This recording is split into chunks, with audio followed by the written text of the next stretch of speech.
Semangat pagi, salam sehat untuk kita semua.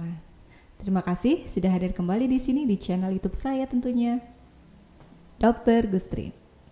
Kali ini kita akan membahas tentang penyakit asam urat atau hiperurisemia, kelebihan asam urat di dalam aliran darah kita.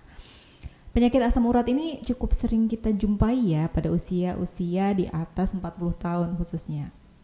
Ya, ini adalah penyakit metabolis, temennya dari penyakit hiperkolesterolemia, temennya diabetes mellitus juga ya, benar berlebihannya zat dalam tubuh yang sebenarnya tidak digunakan. Penyakit asam urat ini merupakan kondisi yang dapat menyebabkan gejala nyeri yang tak tertahankan, biasanya juga ada pembengkakan ya, serta adanya rasa panas di area persendian. Semua sendi di tubuh ini sebenarnya beresiko besar untuk terkena penumpukan dari asam urat. Tetapi yang paling sering diserang adalah jari tangan, lutut, pergelangan kaki, dan juga jari kaki.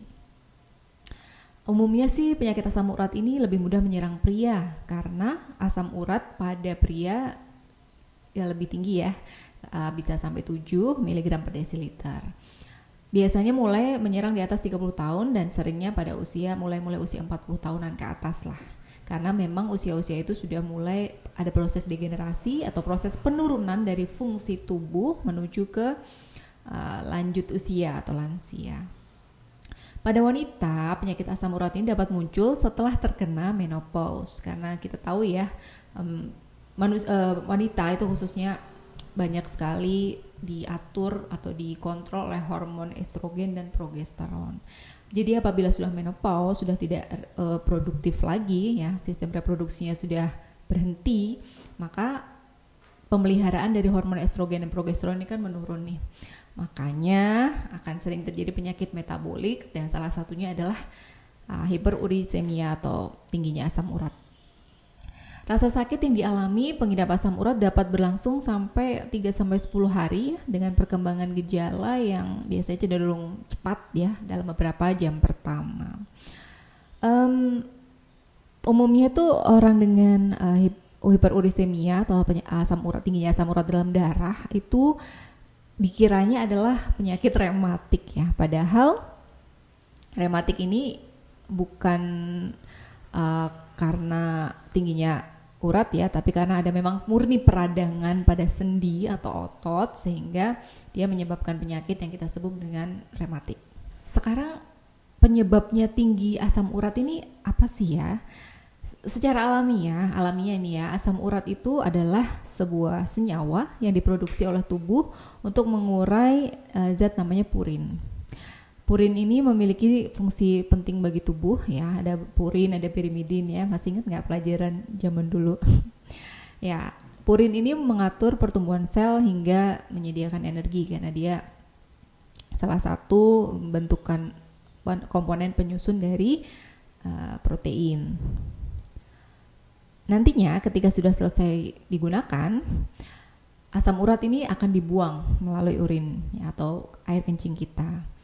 Tapi kadang tubuh menghasilkan terlalu banyak asam urat ya, atau ginjal mengalami gangguan sehingga mengeluarkan terlalu sedikit asam urat.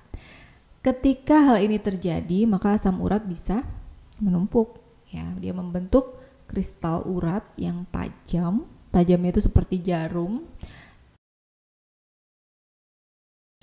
Numpuknya qadarullah di sendi atau jaringan yang menyebabkan rasa sakit. Karena meradang ya, tentu ada zat asing, dia akan menyebabkan peradangan, menyebabkan pembengkakan, akhirnya kita hanya merasa sakit dan rasanya panas.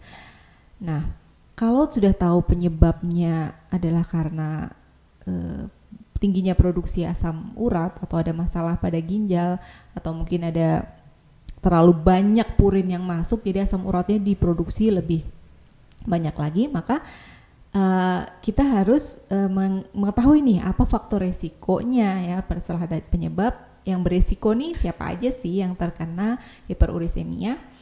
Yang pertama adalah orang-orang yang pola makannya terlalu banyak konsumsi daging merah ya terutama, dan kerang yang berlebihan, sehingga makanan-makanan itu kan mengandung banyak purin ya, sehingga dapat memicu tadi produksi asam urat yang berlebih dan akhirnya tertumpuk di sendi-sendi. Selain itu, nah be aware juga minuman manis dengan fruktosa dan juga alkohol itu juga bisa meningkatkan kadar asam urat karena tubuh butuh mendegradasi atau menghancurkan materi-materi sisa itu, akhirnya jadi penumpukan asam urat dalam tubuh. Karena pola makan yang cukup banyak daging-dagingan biasanya, daging itu daging merah ya, itu pasti lebih lemaknya sehingga bisa memicu pula berat badan yang berlebih. Sehingga faktor resiko yang kedua adalah pada penderita overweight atau obesitas. Akan tetapi nggak pasti juga nih seseorang dengan berat badan yang kurang ya, dengan kita lihat dia kurus ya, kenapa asam uratnya bisa tinggi. Nah mungkin ada penyebab lain ya selain pola makan tadi, juga karena mungkin ada riwayat medis ya, seperti tekanan darah tinggi yang tidak diobati, sindroma metabolik, atau mungkin ada diabetes, ada penyakit jantung dan ginjal. Itu bisa menyebabkan asam urat dalam darah tinggi juga. Obat-obatan tertentu juga kita waspadai ya, bisa meningkatkan kadar asam urat. Misalnya obat-obat hipertensi dan obat-obat untuk para pasien yang menjalani transplantasi organ. Faktor risiko selanjutnya adalah adanya riwayat penyakit pada keluarga dengan hiperurisemia. Usia dan jenis kelamin juga perlu kita perhatikan sebagai faktor risiko. Seperti yang sudah saya sebutkan sebelumnya, pada usia di atas 40 itu sudah mulai waspada. Kalau ada keluhan-keluhan di persendian, oke, coba cek kadar asam uratnya.